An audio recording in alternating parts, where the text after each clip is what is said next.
Assalamualaikum warahmatullahi wabarakatuh. Kali ini saya akan membahas jenis-jenis ataupun macam-macam strategi pembelajaran. Yang akan saya bahas ini adalah strategi pembelajaran, yaitu mind mapping. Di mana mind mapping ini merupakan pemetaan pikiran, suatu metode atau memaksimalkan potensi pikiran manusia dengan menggunakan otak kanan dan otak kiri secara simultan. Dan metode ini diperkenalkan oleh Tony Buzan pertama kali pada tahun 1974. Tony Buzan itu sendiri seorang ahli pengembangan potensi manusia dari Inggris. Di sini saya akan membahas mulai dari pengertian model mind mapping, keunggulan dan tujuan model mind mapping, dan yang terakhir pelaksanaan model mind mapping. Sekarang saya akan menjelaskan tentang pengertian dari model mind mapping.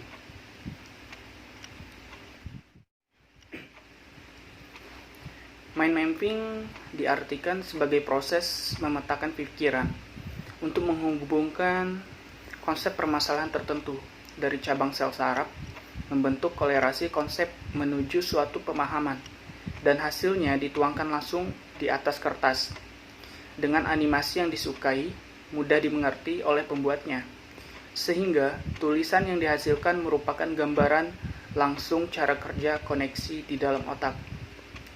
Jadi kalau misalnya kita menggunakan model ini, maka kita akan mudah memahami konsepnya itu seperti apa, karena kita sendiri yang membuat pemeta pikirannya, dan setelah itu kita sendiri mudah untuk memahami. Keunggulan dan tujuan mind mapping. Dalam segi keunggulan, mind mapping dapat mengefisienkan penggunaan waktu dalam mempelajari suatu informasi. Hal ini utamanya disebabkan karena metode ini dapat menyajikan gambaran menyeluruh atas suatu hal dalam waktu yang singkat. Dengan kata lain, mind mapping mampu memangkas waktu belajar dengan mengubah pola pencatatan linear yang memakan waktu menjadi pencatatan yang efektif, yang sekaligus langsung dapat dipahami oleh individu. Manfaat mind mapping bagi siswa diantaranya: yang pertama, membantu otak untuk berkonsentrasi. Yang kedua, karena mind mapping bersifat visual, informasi menjadi terlihat lebih jelas dan menarik untuk dibaca.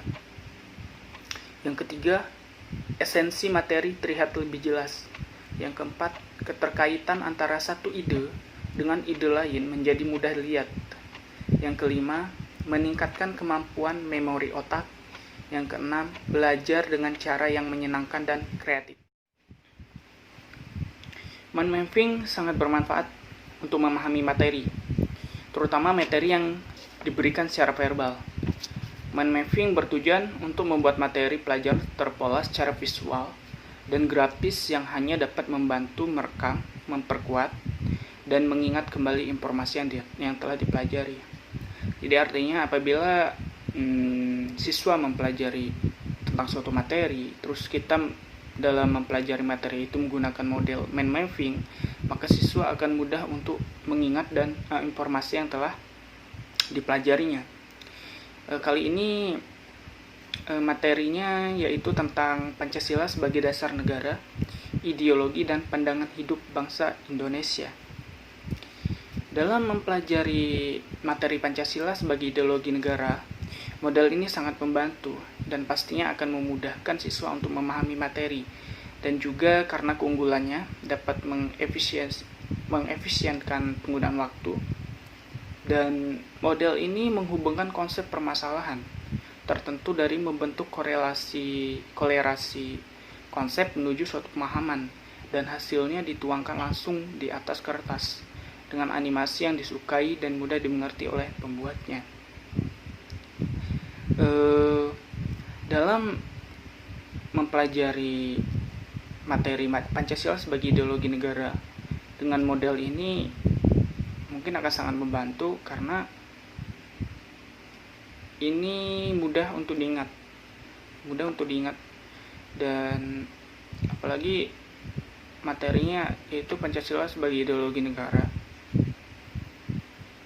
maka siswa juga akan terbantu dalam memahami apa itu Pancasila, dan Pancasila sebagai ideologi negara dan pandangan hidup bangsa Indonesia itu dibagi ke dalam beberapa bagian gitu. Dan ini adalah contoh materi Pancasila sebagai dasar negara, ideologi dan pandangan hidup. Ini dia contohnya.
Ada beberapa hal yang harus diperhatikan dalam membuat mind mapping, dan ini adalah contoh video dalam membuat mind mapping.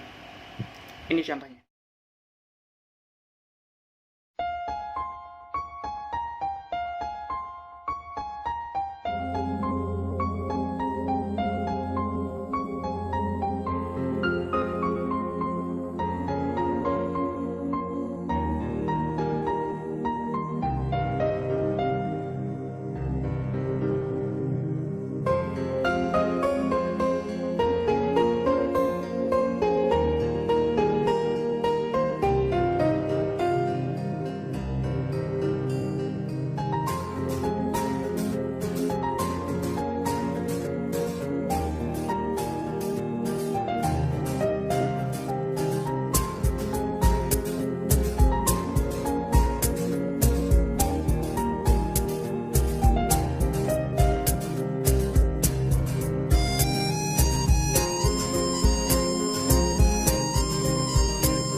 pelaksanaan model mind mapping ini, ada beberapa hal yang harus dipersiapkan, seperti bahan atau alat yang harus dipersiapkan dalam menggunakan model ini, seperti kertas kosong atau kertas tidak bergaris, lalu pena ataupun pulpen, pensil yang berwarna, dan yang keempat tentu saja otak kita atau imajinasi kita, supaya kita bisa menuangkan imajinasi kita ataupun gambaran yang akan kita buat di kertas.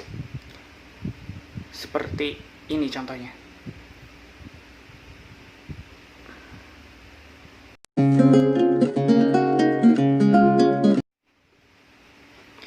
Dalam pelaksananya sendiri, model mind mapping ini ada beberapa langkah dalam pelaksanaannya. Yang pertama, guru menyampaikan kompetensi yang akan dicapai. Jadi, guru menjelaskan seperti apa model mind mapping ini terhadap materi yang akan dibahas. Terus yang kedua, guru mengemukakan konsep atau permasalahan yang akan ditanggapi oleh siswa, dan sebaiknya permasalahan yang mempunyai alternatif jawaban. Jadi, guru menyampaikan kepada siswa bahwa materi yang akan dipelajari saat ini yaitu Pancasila sebagai dasar negara, ideologi, dan pandangan hidup bangsa Indonesia. Itulah yang akan dibahas oleh siswa. Dan tentunya materi ini memiliki banyak alternatif jawabannya, itu yang pasti. Yang ketiga, membentuk kelompok yang anggotanya 2-3 orang. 2-3 orang. Ya kalau misalnya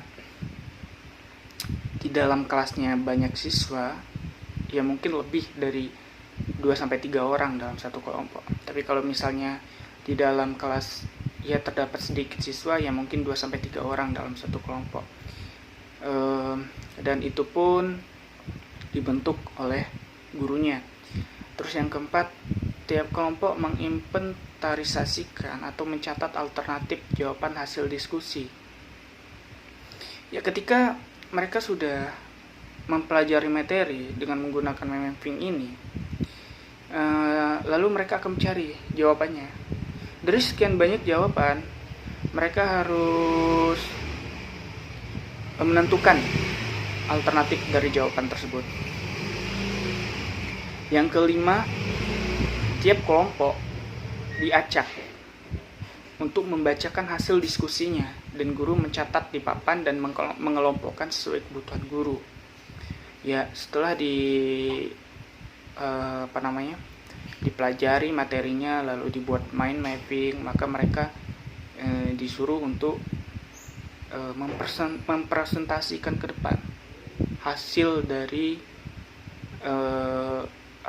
diskusi mereka. Yang keenam, dari data-data di papan, siswa diminta untuk membuat kesimpulan atau guru memberi perbandingan sesuai konsep yang disediakan guru. Jadi setelah semuanya selesai, presentasi pun selesai, maka siswa diminta untuk membuat kesimpulannya masing-masing terhadap materi yang mereka pelajari dengan menggunakan mind mapping.